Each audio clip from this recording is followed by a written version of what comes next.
as black people, I want to know, what is it to be pro black? Now, this comes from a topic that Mark Lamar Hill, Dr. Mark Lamar Hill, brought on the Joe Budden podcast, and it was about a dress code in some of these HBCUs, and I believe it may have been Howard, where or Tuskegee, where they were implementing a new dress code for the students in this upcoming 2026 fall school year. Now, I'm not here to talk about the dress code, but I'm here to talk about the conversation that stemmed from the dress code, which came by way of which the conversation was: are we adhering adhering to a dress code based on the white man's look of us, or can it be also be, or can another version be uh, a standard that black people have for ourselves? Meaning, do can we not wear do rags and bonnets, and I guess that's how he said it: do rags, bonnets, and slippers and flip flops. Now I don't know if it was more to the dress code or not, but that's how he explained it.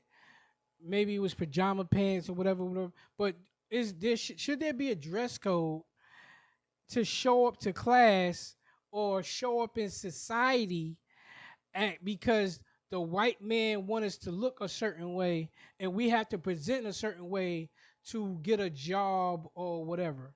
Now, going back to the oldest person I know, as far as I'm talking about in this particular subject, Russell Simmons, right? For years now, Russell, like I'm 40 now when I'm shooting this.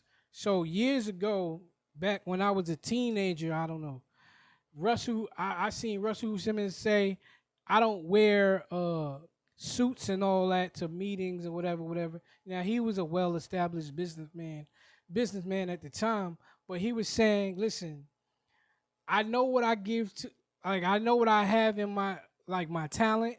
I know what I can offer. So what I dress like shouldn't matter to who I'm presenting myself to. Now, like I said, this is a well-established man saying this, and he presented a understanding that if you have self-confidence and knowledge of whatever your skill set is, and you're walking in the room, and you could present yourself in such a way that they'll overlook how the look of the position may be, then you well within your right to be comfortable in whatever you choose to wear. Not he's I don't really believe spoke necessarily against wearing suits and ties, or yo you should wear flip flops in a bonnet and a hat and not, you see what I'm saying? It was more so whatever you need to function is what I'm telling you what I took from it. Whatever you need to function and be in your piece to bring out the best in you, wear that is what I got of what he was saying. So fast forward, and like I started this conversation off with, are we conforming to what white people want if we have standards for our own culture, our own skin tone, our own uh our own heritage? You see what I'm saying? Our own genealogy, our own whatever word you want to use is what I'm trying to get at. However you see yourself is being pro black simply the opposite of everything pro white or whatever the white man has set forth for us as we know it. So if the like for instance, if the white man says for this particular job title or for this particular thing haircut style of how we look at this thing, whatever position it is, you have to show up as this, whether, like I said, whether it be a dress code, whether it be how you talk, because there's a such thing as code switching, how you cut your hair, how how you cook your food, whatever it is. You know what I'm saying? Is is is our standard of living solely based on whatever is pro black has to be the total other end of the spectrum of what we were taught by white people? Or can we have similar uh respects and to how we carry ourselves, how we move in the world, how we show up, how we present who who our being is. Like I said, it it's not a dress code thing for me. It's a it's not simply just a dress code thing. It's how we dress, how we talk, how we walk, how we spend money, what we choose to own, what we choose to rent, what we choose to lease, what we choose to worship and buy, and how we determine uh what we collect, like all of the things. It's like, can any of that, if the white man says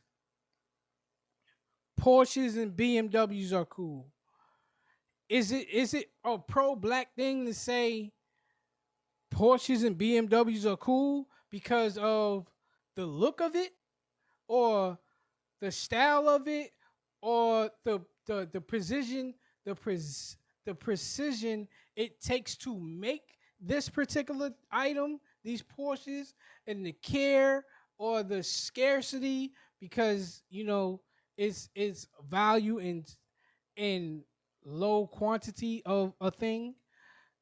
Watches, can we like the same watches because the person we learned that made the watch hand makes it, and is made with certain material, like like is there ever anything that we can do in these conversations and it not be compared to the white man? That's really what I wanted to ask y'all, because like I said, it's always in these conversations, because we have these conversations a lot when anybody enforces a dress code, anybody says you should show up like this and that, or like all the time I hear these conversations so often, and it's always referred back to, oh, you just trying to be white, you trying to uh code switch, you trying to show up as somebody who's not authentically you. Like what is our standards as black men and women, as black children, as the black culture? And like I said, this is not even a simply a hip hop thing, because to be real, growing up, there's a disconnect that I've always seen, not necessarily experienced, because I really don't have. I mean, me personally, I'm saying I personally don't have that many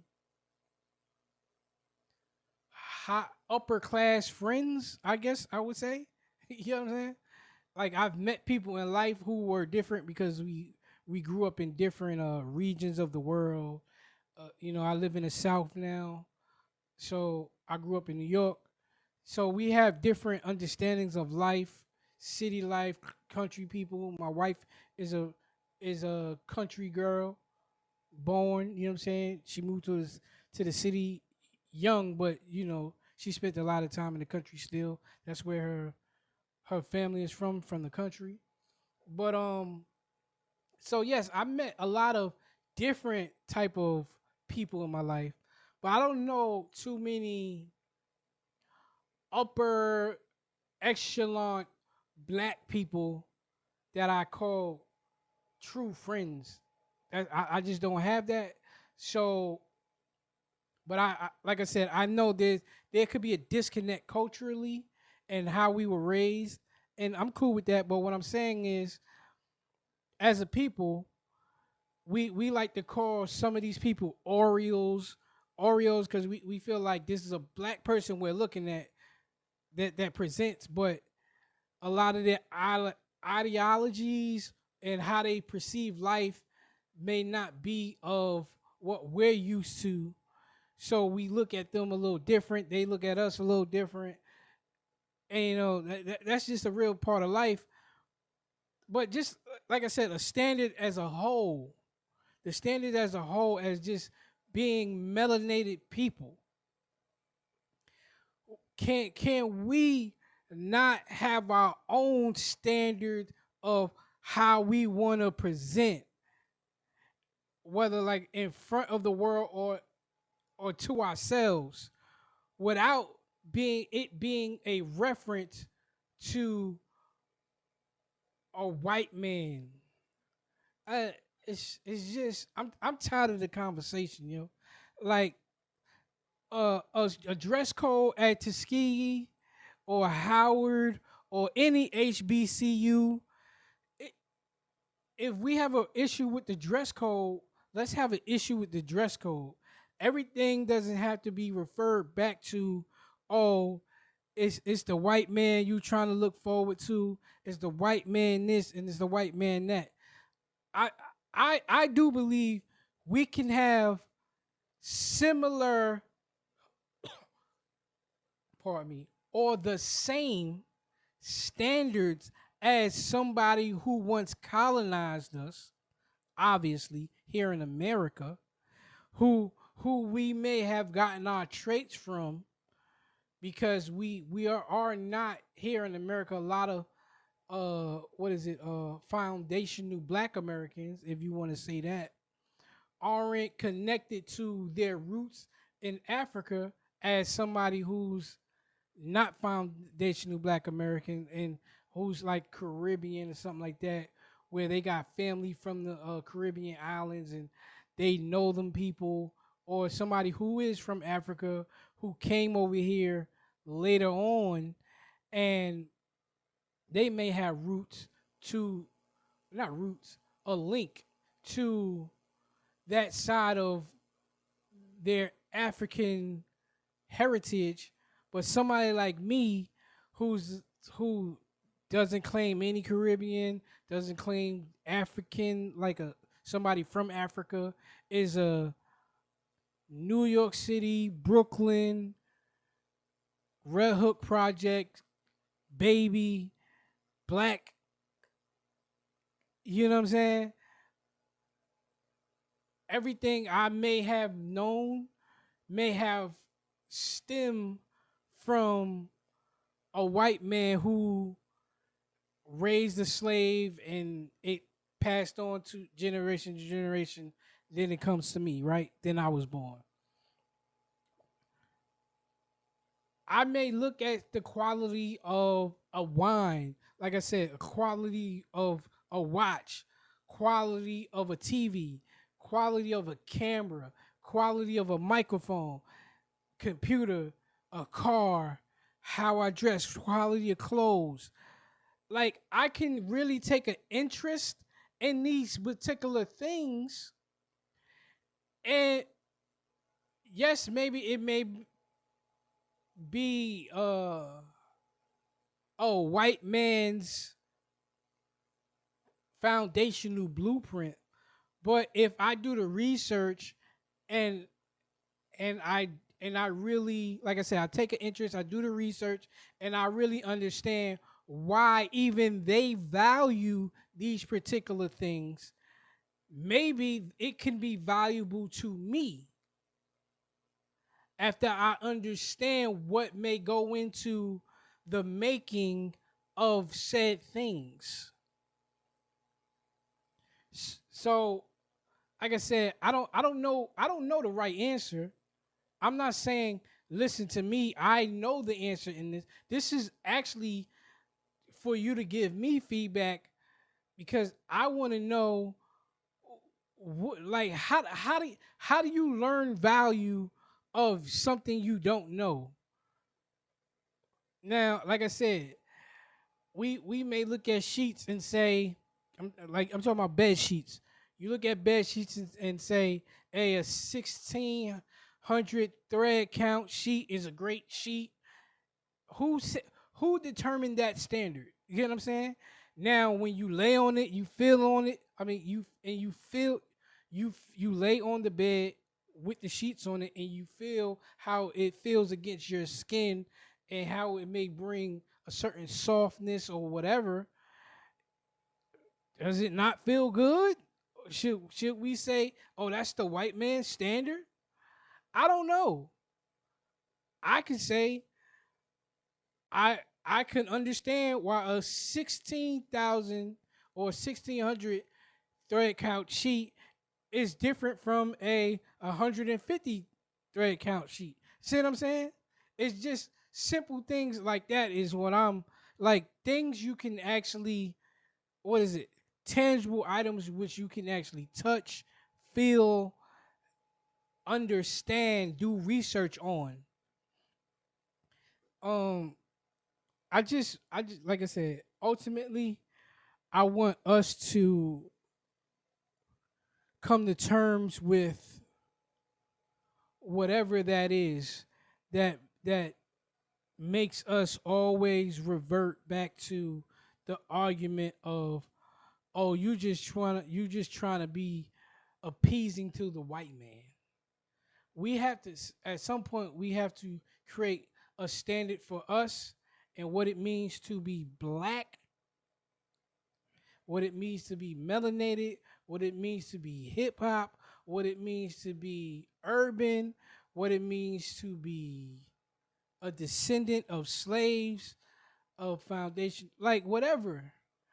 Like we need to determine what's our standard despite whatever the history is.